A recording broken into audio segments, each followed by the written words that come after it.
All right, time to end the show with rapid reactions. A lot of topics, a little bit of time. Take it away, Drink.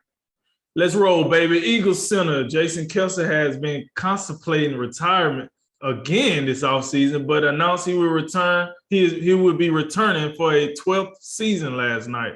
Are you excited for his return, Jay?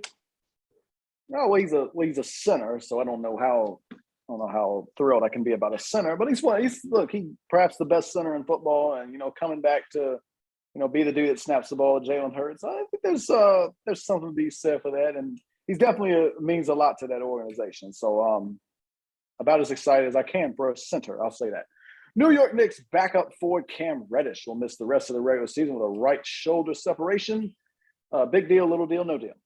I'm going to go with little deal because I'm pretty sure they had to blackmail Tom Thibodeau into even playing the guy. I don't understand. They traded for the guy and then just let him sit on the bench, and then finally somebody showed him one of those pitches that he didn't want to see for the rest of his life, and there go Cam Reddish in the lineup. So, but I'm going to say little deal because I just don't think he was making that big of an impact just because he wasn't getting played all that much. Apple would start broadcasting MLB games this season with double headers every Friday night. Is this something you're looking forward to? Yes, on the hand that I think it's good that baseball can get more, national televised games. They do that thing with ESPN. You see a lot of things on MLB Network, TBS a little bit, but it's just not. They don't have anything like the NBA on TNT, which is such an iconic thing. So hopefully this will be something. But I tell you what, now you got to have Apple TV Plus to watch these games. So every little thing, I gotta get Apple TV to watch 2 games per week. So yes and no on that one. As NFL free agency approaches, we're seeing a wave of cuts, including 3 fairly big names this week. Landon Collins, Trey Flowers, and Corey Littleton were all informed they will be released. Which of those was the most surprising?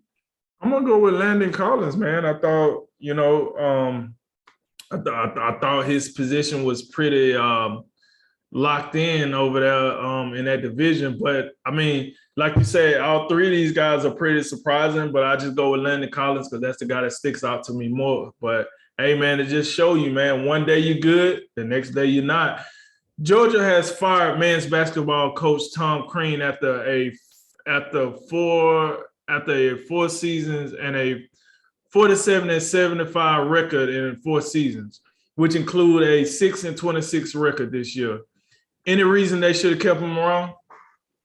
Well, he recruited Anthony Edwards. That's worth a lifetime contract. I'm just playing. 47-75, 6-26 this season. I think they was 1-17 in the SEC. Nobody can defend this. Get him out of here and next man. It's time. Get somebody else in there. LSU has received a notice of allegations related to potential violations in the football and men's basketball programs. And some of this stems from a federal basketball investigation that came public in 2017. I think Will Wade, I think he's still there, matter of fact. Right. We seen this coming, didn't we? We did. It's a whole 30 for 30 out there on this. If you don't know, folks, hit that ESPN library, and it's a 30 for 30 out there where a guy really draws this out, and LSU is in the smack dab middle of it.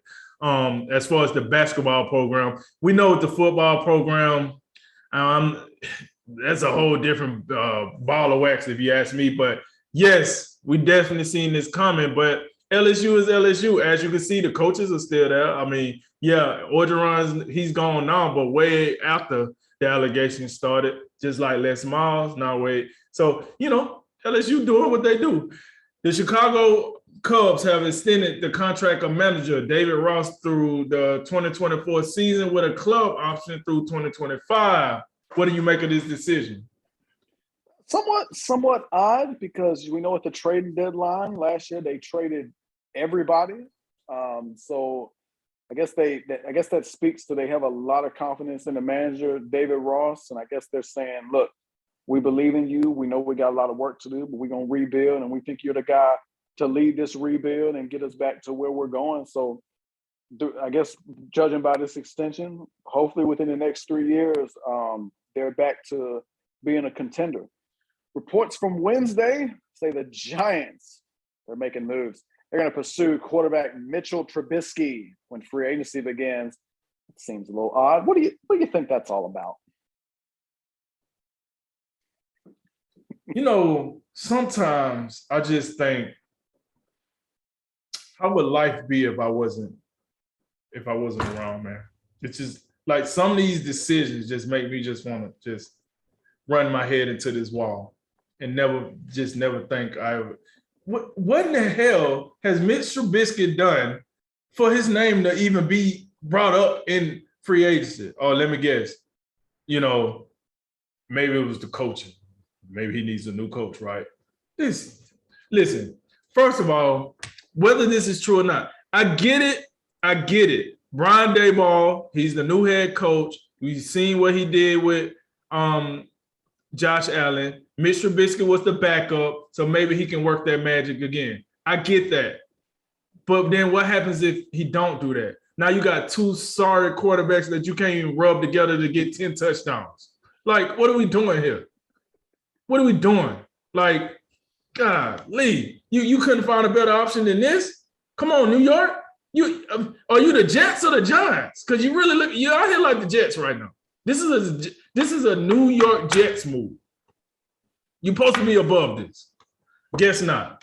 Kansas City men's basketball coach Bruce Weber resigned on Thursday after 10 seasons with the Wildcats. What do you think of his explanation for his decision, Jay?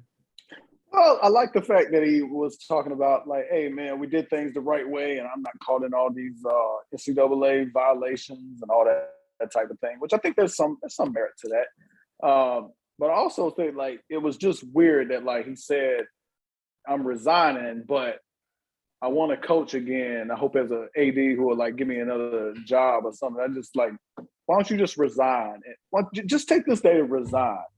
And, like, we can find you another job down the line. I mean, I think he's a good coach. And you remember 2005 with Illinois, he led them to the national title game. So obviously got a track record for doing some stuff. Last one tomorrow evening, it's UFC Fight Night. Santos versus Ankalaev on ESPN Plus at the UFC Apex in Las Vegas. The main event is a light heavyweight bout between the number 5 ranked contender Thiago Santos and the number 6 ranked contender Magomed Ankalaev. Drink. Who wins this one? Oh yeah, man. I'm gonna be brutally honest. Ankalaev, I watched him a long time ago. He hasn't really fought anyone that gets my blood boiling. I'm gonna go with Santos. Santos, he actually fought for the title. A hell of a match against John Jones back in the day. I know he's been working back from an injury. So I'm gonna take Santos by decision in this one. All right, you heard it here first. That concludes tonight's Drink of Wisdom. As always, like, listen, share, subscribe. Thank you for joining us. I'm Jay Wise. And I'm Nathan Drinker. And remember, make tomorrow better than today and make today better than yesterday. And you know what we gonna do. We gonna holler at you until next time, baby. Ladies and gentlemen, this is a Drink of Wisdom.